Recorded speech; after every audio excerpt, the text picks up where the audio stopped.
regreso desde otra óptica. Nuestro siguiente invitado de hoy es el director ejecutivo del Instituto del Tabaco de la República Dominicana, el ingeniero Juan Francisco Caraballo, quien se ha caracterizado por su laboriosidad e integridad personal, siempre defendiendo los principios humanistas en la función pública. Destacado dirigente PLDista, dirigente agropecuario, el cual se ha desempeñado en importantes funciones dentro de la administración pública, destacándose como subsecretario de Estado de Agricultura, director del Instituto Agrario Dominicano, entre otras funciones.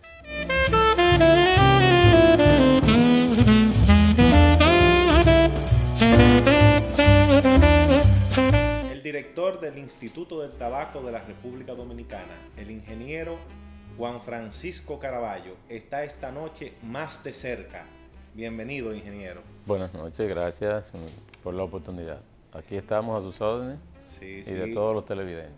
Así es, para nosotros es un placer, un honor que usted nos acompañe en este programa desde otra óptica. Y vamos a hablar, ingeniero, sobre la institución que usted dirige. Me gustaría saber cuándo se crea el Instituto del Tabaco y cuál es la función principal de esta institución. Bien, o sea, esta es una institución que, como la mayoría de las instituciones públicas del país, se iniciaron casi todas después de la muerte de Trujillo, ¿verdad? Como institución del sector, motivada por el interés del sector agropecuario de definir políticas específica para el sector tabacalero nacional. Y básicamente esta motivación estuvo en técnicos que trabajaron en el sector, viendo el potencial que podía ofrecer la República Dominicana en ese sentido. Y ya en 1962 entonces se está hablando ya de la creación de este instrumento de apoyo al sector tabacalero, donde se establezcan políticas públicas específicas muy definidas en torno al tema de investigación, el tema de establecer la zonificación del cultivo, en torno al apoyo a la producción, en fin, temas fundamentales e incluso el ver el tema de la comercialización y el respaldo que pudiera darse de manera estatal en esta área.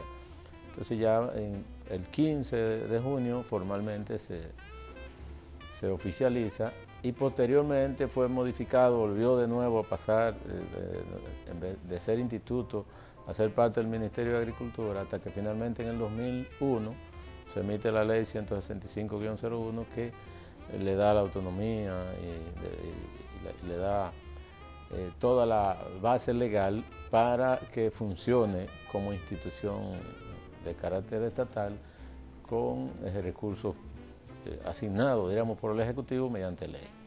De que la creación del Instituto del Tabaco tiene una historia muy favorable y muy positiva para el sector, y eso ha dado, diríamos, al traste con el empuje que ha tenido, ¿verdad? Ha ofrecido mucho respaldo al empuje que ha tenido el sector tabacalero nacional. Fíjese que a partir de 1992 pues ya pasamos de ser un país que solo exportaba tabaco a ser un país ya que pasaba a ser más exportador de productos terminados que de tabaco. Y eso comenzó a cambiar la historia del cultivo y de la industrialización del tabaco en la República Dominicana. Podemos hablar que ya cuando tenemos esos productos acabados, como es el caso del cigarro, ¿cómo esto ha impactado en la economía de la República Dominicana? La verdad es que ha sido, diríamos, impresionante y sorprendente la forma en que el tabaco dominicano ha tomado espacio en el sector productivo nacional. Porque a la fecha, por ejemplo, el pasado año 2017, las exportaciones agropecuarias rondaron los 1.500 millones de pesos. Las exportaciones agropecuarias. Pero de esas, el 55% fue el sector tabaco. O sea, pero eso es algo increíble. 846 millones de dólares exportados solo de tabacos y derivados. Lo que significa que la importancia que ha adquirido la producción tabacalera y la industrialización del cultivo en la República Dominicana es de primer orden para la economía y sobre todo para el sector. Y la importancia también en términos de generación de empleos, de impacto social, porque más de 350.000 personas dependen de una manera u otra de esta actividad. ¿Eso es de manera directa o de manera indirecta? Uno en la producción, otro en el procesamiento, industrialización, y otros ya en el aspecto comercialización, distribución y eso. O sea, en sentido general, más de 350.000 personas viven de una u otra forma de la actividad que genera el tabaco. Pero excelente, usted nos ha dado unos datos muy puntuales, cómo eso ha impactado de manera directa en la economía y cómo solo la industria del tabaco tiene más de un 50 y pico %. Así es, de las exportaciones agropecuarias. De las exportaciones agropecuarias, algo extraordinario. Yo lo felicito a usted y a su gestión. Gracias, eso, felicitaciones debe ser para todo el país y para el sector en sentido general. ¿Qué factores perjudican una cosecha de tabaco?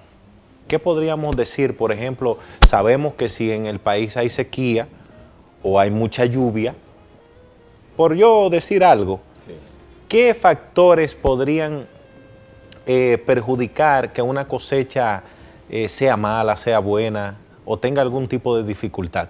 En ese sentido, los fenómenos atmosféricos siempre se llevan la primacía, ¿verdad? Los primeros lugares, porque claro, con frecuencia tenemos daños a la producción fruto de un exceso de lluvia o efectos de viento, y en otras ocasiones también, como fue la cosecha 2016-2017, igual que la 2015-2016, en ambos casos, una por la sequía, la última, y la primera por exceso de lluvia. O sea, en ambos casos los fenómenos atmosféricos determinaron ese acontecimiento. En las anteriores, también en la 2014-2015, algunos daños fueron fruto de plagas. En esos periodos anteriores, entonces tuvimos ataques de plagas como el TSW, que es un virus del mosaico dorado del tomate, que también hace impacto muy fuerte en el cultivo del tabaco. Y en otras hortalizas y diferentes tipos de cultivos. Pero en el caso nuestro, pues se sintió de manera significativa en esa cosecha. O sea que en unas ocasiones las plagas surten un efecto, como lo fue el moho azul, una plaga muy conocida, un hongo que ataca también al cultivo en periodos anteriores, vamos a decir, en los años 90 y los primeros años de la década del 2000 al 2010. En esos años pues tuvo mucho más impacto el ataque del moho azul, y en otros lo fue también otra enfermedad llamada pata prieta, que también es fruto de un hongo. En fin, hemos tenido diferentes etapas, diferentes periodos, en que han sido razones de plagas, otras razones meramente de fenómenos atmosféricos. Claro. Y ahora que estamos en la temporada ciclónica, que comenzó el 1 de junio y termina el 30 de noviembre, me imagino que se toman algunas medidas precautorias.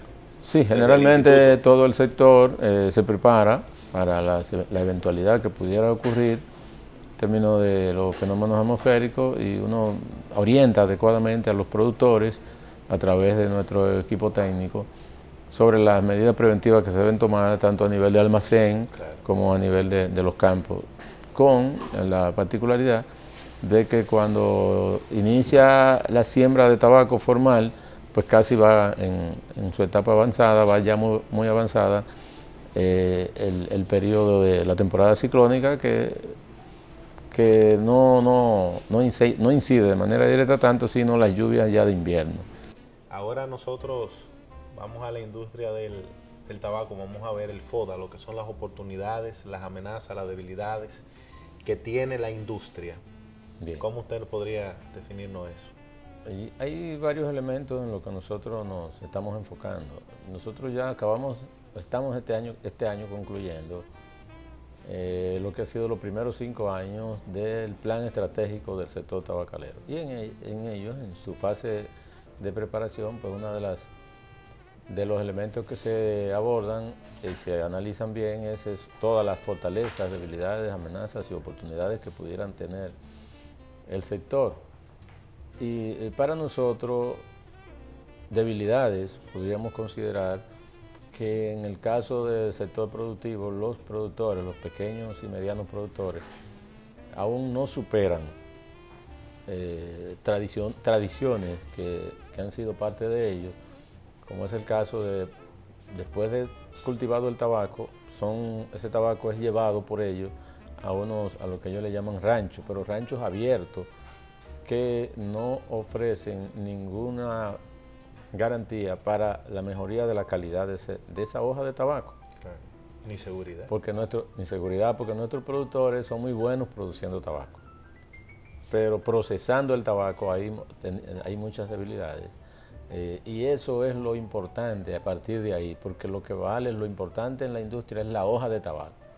Entonces, un buen tabaco cosechado a nivel de campo requiere entonces igualmente un buen tratamiento post cosecha, de manejo post cosecha, y en esa fase muchos de los procesos que se llevan a cabo no son realizados a nivel de finca, sino el que le corresponde al productor, y es ya a nivel de finca, de su casa de curado, como se debe llamársele a ese rancho, no un rancho abierto, sino cerrado, protegido, con control de temperatura, humedad, corriente de aire.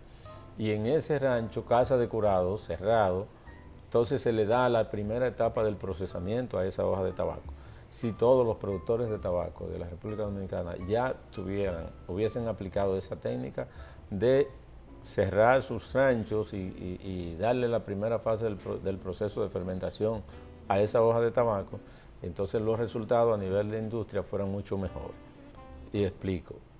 Nosotros importamos mucho tabaco para la industria de las empresas locales, empresas de zona franca y todas las empresas que fabrican cigarros tanto a mano como a máquina. Si el productor dominicano tratara adecuadamente esa hoja de tabaco, esas importaciones de tabaco se redujeran de manera significativa, porque el tema es calidad. Por ejemplo, son los tres componentes para un cigarro a mano son la tripa, la capa y el capote. Okay. Entonces, esa tripa se puede producir aquí, porque la mayoría de nuestros campos producen tabaco negro. Pero el capote lo puede generar esa misma hoja de tabaco con el tratamiento en esa casa de curado, igual la capa, que son los dos últimos componentes de ese cigarro, que el primero es el segundo el capote, que hace la primera envoltura y le da la forma, y ya la capa es la que le da la textura final, ¿verdad? La imagen final a ese cigarro. Ese capote, que es el intermedio, apenas los productores, con el tratamiento que le dan actualmente a nivel de finca, apenas se logra de esa hoja de tabaco, de toda su producción, entre un 5 y un 7%. Si le da ese tratamiento que nosotros le estamos indicando, podrían llegar entre un 40 y hasta un 50% convertido en capote de esa producción que tiene a nivel de finca. Eso se traduce también en un incremento de los ingresos de ese productor, porque pasa de vender ese tabaco de 5 a 7 mil pesos a venderlo a 10, a 12 y hasta 15 mil pesos sacado de su finca. O sea, ahí tendríamos un elemento adicional en favor de los ingresos de ese productor que reduce significativamente sus limitaciones económicas, porque prácticamente duplica el precio al cual va a vender eso. Entonces sigue siendo una debilidad a nivel de la producción agrícola de tabaco, de la producción a nivel de campo y de la primera fase del procesamiento, el tema del manejo post cosecha a nivel de los productores. A nivel comercial tenemos muchas fortalezas, porque nosotros somos los mayores exportadores de cigarros. Nosotros tenemos los cigarros de mayor calidad, rankeados, diríamos, en varios países y en varios escenarios. Hemos logrado que, donde quiera que se hacen, digamos, evaluaciones, degustaciones para determinar las mejores marcas, salen identificándose en los primeros lugares, la mayoría cigarros hechos en República Dominicana, lo que quiere decir que a nivel de ese escenario estamos bastante bien en términos de fortaleza a nivel comercial. Y a nivel de posibilidades, pues esas mismas condiciones nos dan muchas posibilidades de abrirnos a grandes mercados, como los que ya podemos detallar, digamos, más adelante. No, excelente. Ahora vamos a una pausa comercial y regresamos en breve.